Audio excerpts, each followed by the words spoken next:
Welcome, everyone, to the Runner's Paradox podcast. Great to be back. Yeah, it is. This is the place where we go way beyond just the mechanics of running. We dive deep into the mind, the body, the philosophy of it all. Absolutely. This whole series, it's inspired by the Runner's Paradox book, but we're really aiming to bring those ideas to life, expand on them with the latest research, personal stories, philosophical angles. Taking it further. Exactly. So if you've ever wondered why running can feel so profound, maybe even like looking in a mirror sometimes, you're definitely in the right spot. For sure. And just a reminder, you can always find out more about the book and the series over at therunnersparadox.com. Right. And today we're really getting into the thick of it, aren't we? Yeah. Chapter 7 from the book, Racing. Racing, yeah, the sharp end of the stick for many runners. It really is. And most people, they see racing as pretty straightforward. It's about speed, endurance, maybe getting a PB, beating the person next to you. The usual metrics.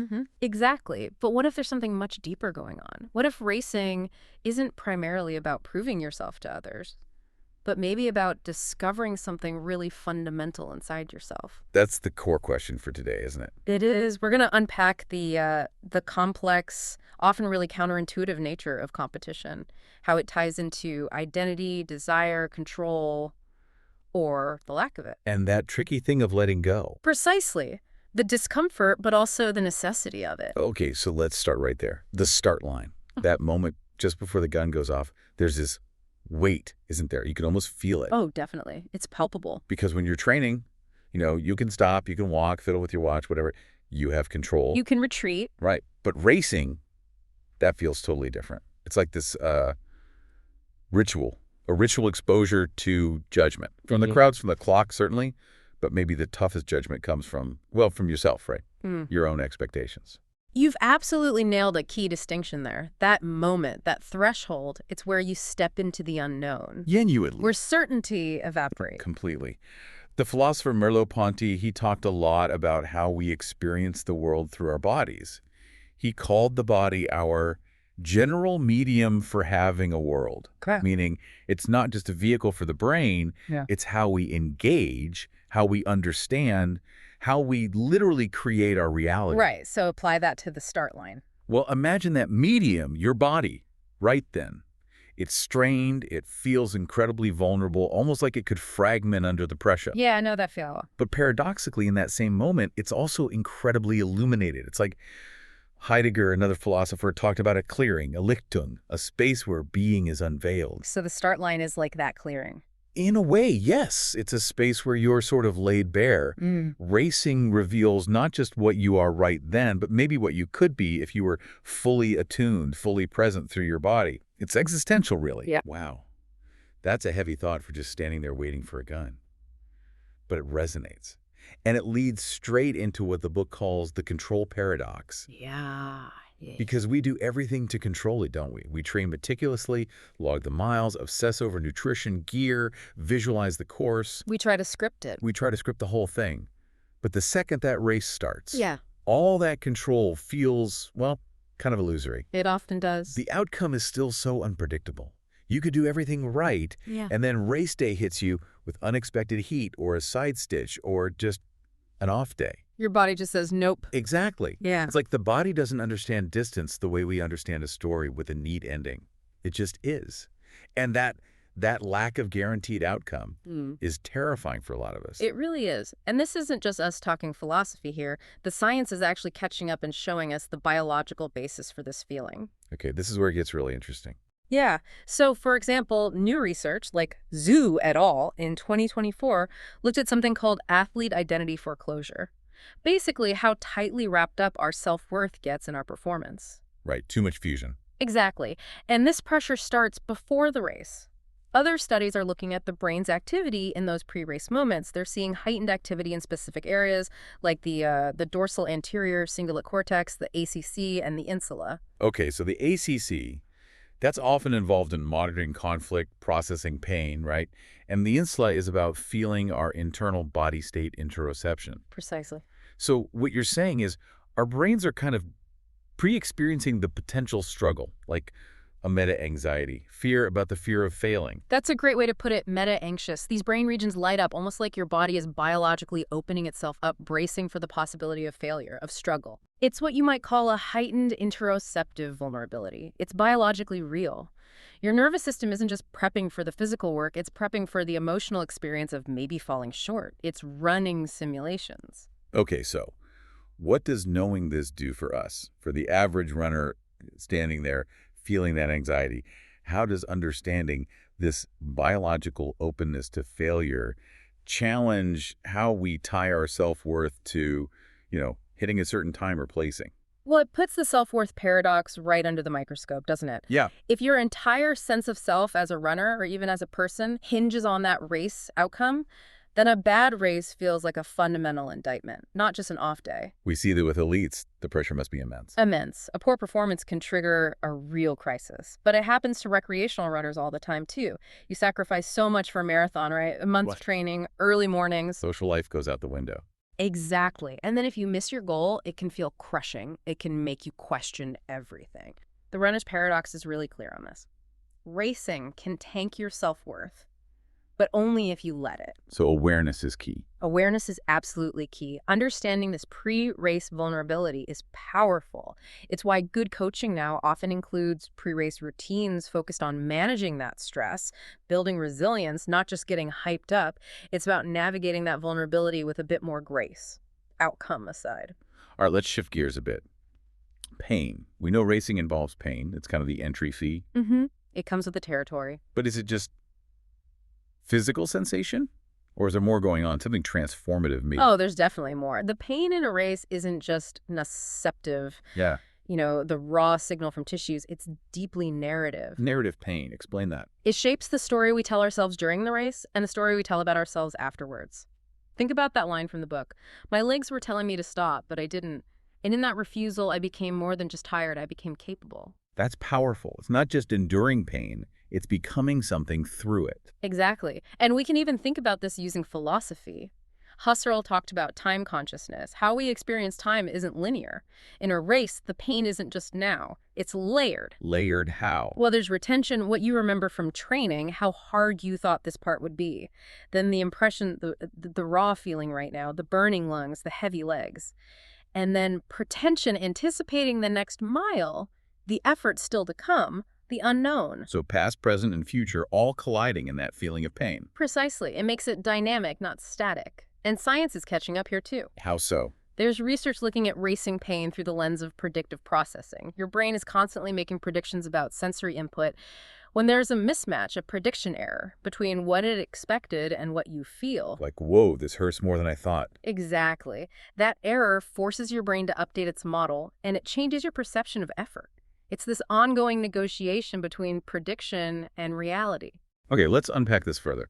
The book describes this really intense moment, getting past, dropped, feeling that humiliation, but frames it not just as failure, but as something else, like a ritual. Yes, exactly.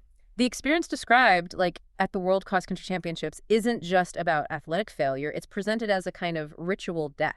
Ritual death. That sounds dramatic. It is, but it's meant metaphorically. It's a descent from the ego, from that polished identity we project, into something more raw, more fundamental.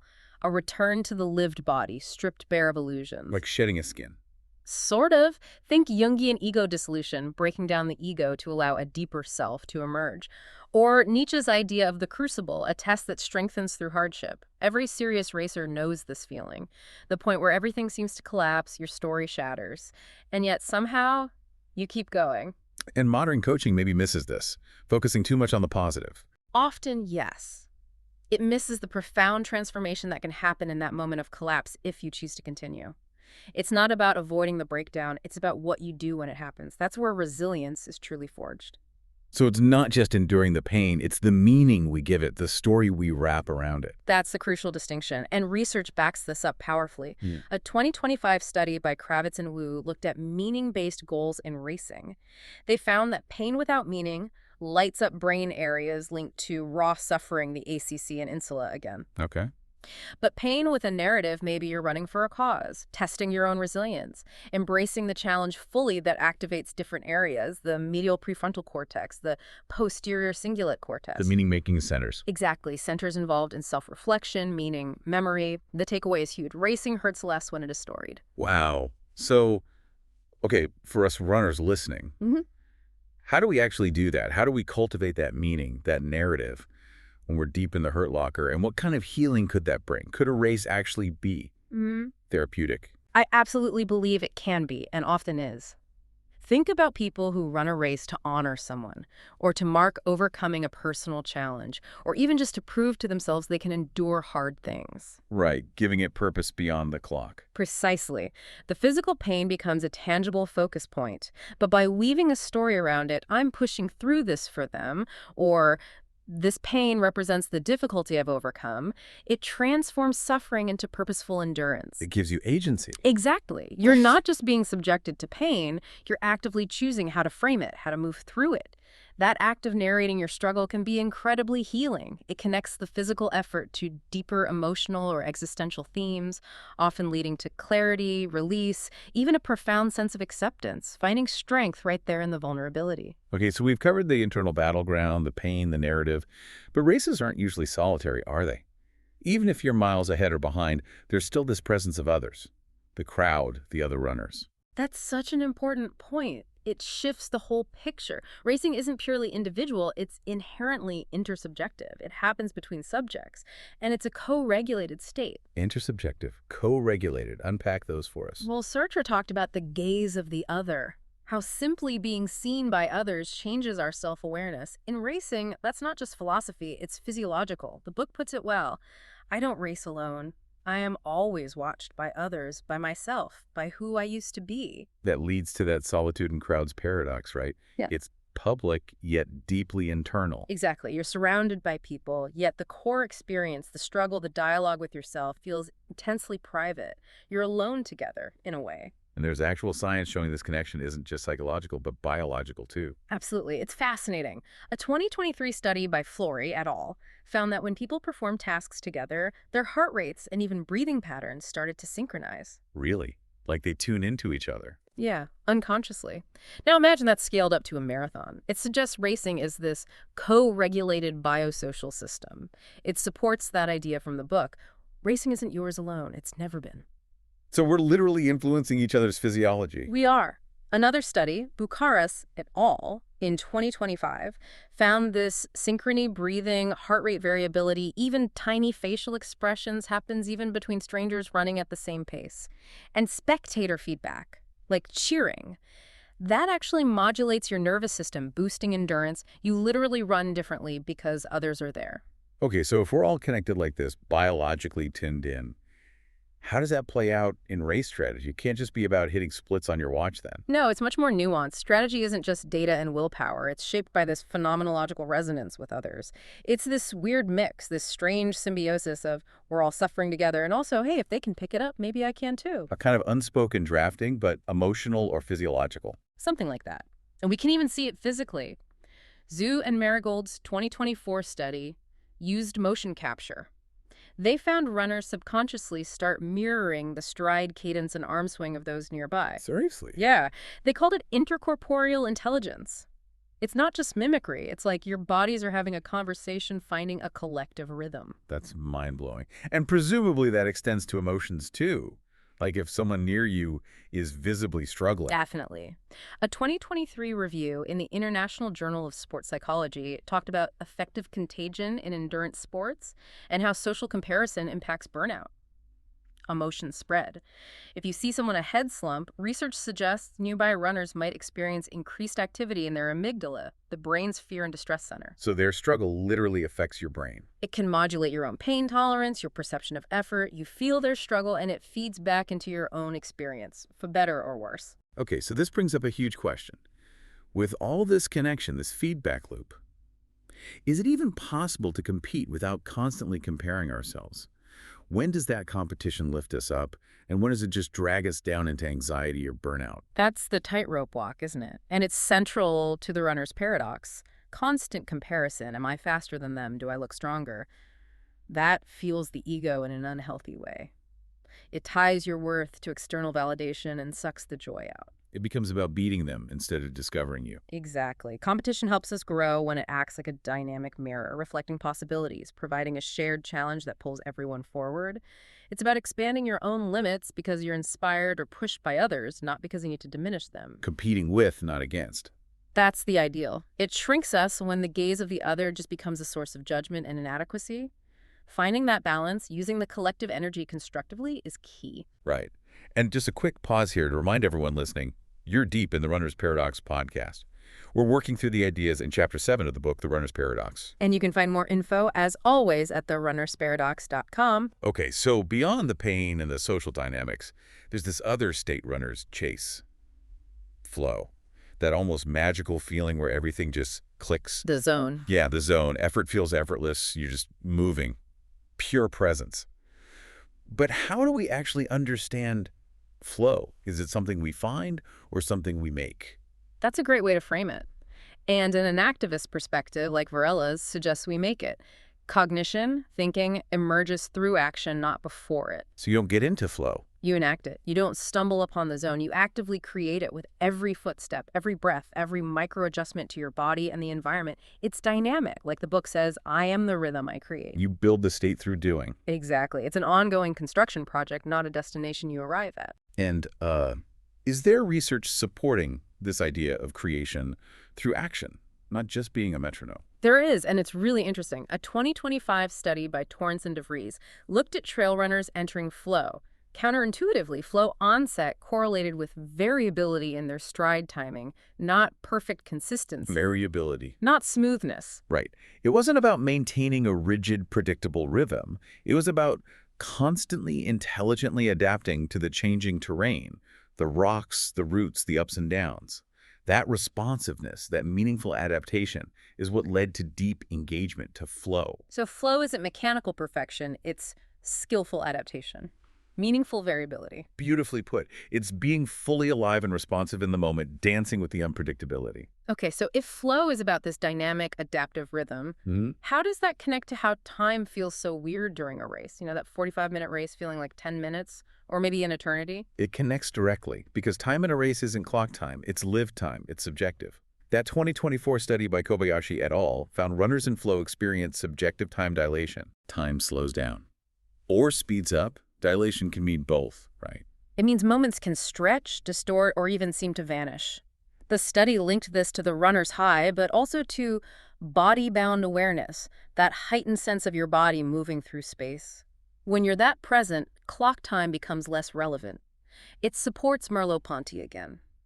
We are time, as lived through movement. Our movement literally shapes our experience of time. It seems so. Wild. Okay. And then there's the finish line. Let's unpack that. Why, after miles of agony, do we suddenly find this extra gear when we see the finish? It feels like a biological cheat code.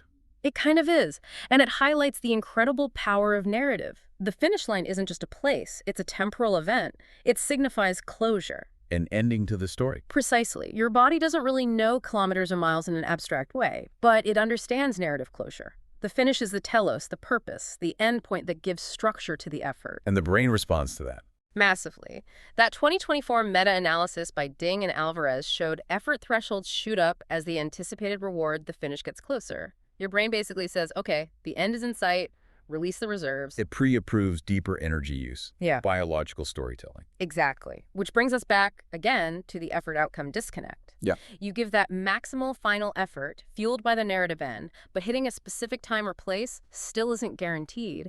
Yet that final surge, that act of reaching for closure, is transformative in itself, regardless of the result. So how do we navigate that? If the finish line pull is so strong, but the outcome is uncertain, how do we define success or find meaning beyond just the result? What kind of goal actually works, even if we fail by external standards? This is where the shift towards process goals and internal meaning becomes so vital. If your goal is purely sub-4-hour marathon, missing it by a minute can feel like total failure, negating all the effort. But if your goal is, say, execute my pacing plan well, or manage the tough middle miles with resilience, or run with gratitude, then you can achieve those goals even if the clock isn't what you hoped for. So the meaning comes from how you ran, not just how fast. Exactly. It's about focusing on the things you can control: your effort, your mindset, your engagement with the experience. A goal that sustains meaning is one rooted in that internal journey, in the story you tell while running, not just the one the results sheet tells afterward. It allows you to find satisfaction in the beautiful struggle itself. Wow. This whole conversation, it really feels like racing is less a sport and more a philosophical practice sometimes. Mm. It asks so much more of us than just fitness. What is it truly asking at its deepest level? I think it's asking us to confront ourselves. Yeah. Honestly. Raleigh, remember Camus' absurd hero Sisyphus? Pushing the rock uphill forever. Right. The racer, in a way, is that hero. Facing the chaos, the lack of total control, the unpredictable nature of it all, yet still choosing to be there, choosing to engage, choosing to endure. It's an act of defiance against meaninglessness, finding purpose in the struggle itself. Choosing to show up. And through that choice, defining yourself. Sartre's idea that we define ourselves through our actions, a race is a crucible for that. Each decision under pressure, push now, hold back, respond to pain with grit or despair, it constructs who you are in that moment. Racing isn't just a test, it's a revelation. It reveals your coping mechanisms. How you cope, how you respond, how you collapse, how you persist. It strips away the superficial and confronts your core, but it can also expand you. And the book talks about that evolution, right? That progression in how we approach racing. Yes, that 3-stage progression. First, just can I do this? The basic question of capability, maybe your first 5K or marathon. Survival. Basically, then can I do it better? The drive for improvement, PBs, optimization, that's where many runners live. But the deeper stage is, if both of us can do it, who can do it better and how? And the how is crucial. It signals a shift away from just the outcome, did I win, towards the process, did we endure beautifully? How did we navigate that shared struggle? Exactly. What matters becomes the quality of the effort, the resilience shown, maybe even the connection forged in that shared suffering, especially in that tough final mile. It sounds less like combat and more like a collaborative performance. That's a great way to think about it. Some new philosophical sports theory, like Bailey's work, actually talks about racing as co-performative transcendence, like an aesthetic practice, almost like music or dance. Wow. It reframes it away from pure zero-sum competition towards a shared pursuit of potential. Which brings us back one last time to the self-worth paradox. Racing can damage your self-worth, yes, but only if you let it. The power is in the awareness, the meaning you bring, the story you tell yourself about the struggle. It's about reclaiming the narrative. Entirely. It's about deciding, what story do I want to tell with my suffering? So as we pull all these threads together, these big questions the book raises, what are we really racing toward? When does competition lift us? When does it crush us? How do we define ourselves beyond the finish time? What about that dangerous fusion of identity and performance? Can we compete without that corrosive comparison? What kind of goal offers meaning even in failure? And maybe most profoundly, what kind of healing can we find on the race course? It feels like the answer isn't a destination, but the journey itself. I think that's exactly right. We're racing toward, ideally, a richer, more honest understanding of ourselves. Our limits, yes, but also our resilience, our capacity for meaning-making, our connection to others. Competition grows us when it's a catalyst for that self-discovery, fueled by shared effort. It shrinks us when it becomes solely about external validation and beating others down. And defining ourselves outside the outcome. It means valuing the effort, the learning, the internal shifts as the success. Anchoring your identity in the process, not just the product. When identity gets too fused with performance, every race becomes a high-stakes gamble with your self-worth. It is. Competing without comparison means consciously shifting focus inward, celebrating personal growth, finding joy in collective striving. And the goals that sustain meaning are those tied to that internal narrative, to purpose, to how you engage with the challenge. As for healing, racing can be a powerful space for processing difficulty, building incredible mental fortitude, and ultimately fostering a deeper self-acceptance, recognizing your worth is inherent, not conditional on race results. It truly is this dynamic meeting of body, mind, time, suffering, and story. And from that complex meeting, a stronger, more self-aware self can emerge. So yes, racing hurts. We started there. Yeah. But it seems like in that hurt, if we stay awake to the process, if we bring awareness to it, that's where the transformation happens. It really is embodied philosophy in action. Beautifully said. And there's a quote from The Runner's Paradox that captures this so well. The race is not merely a physical contest. It is a profound act of self-revelation, a dialogue between the body and the world etched in sweat and courage. Etched in sweat and courage. I like that.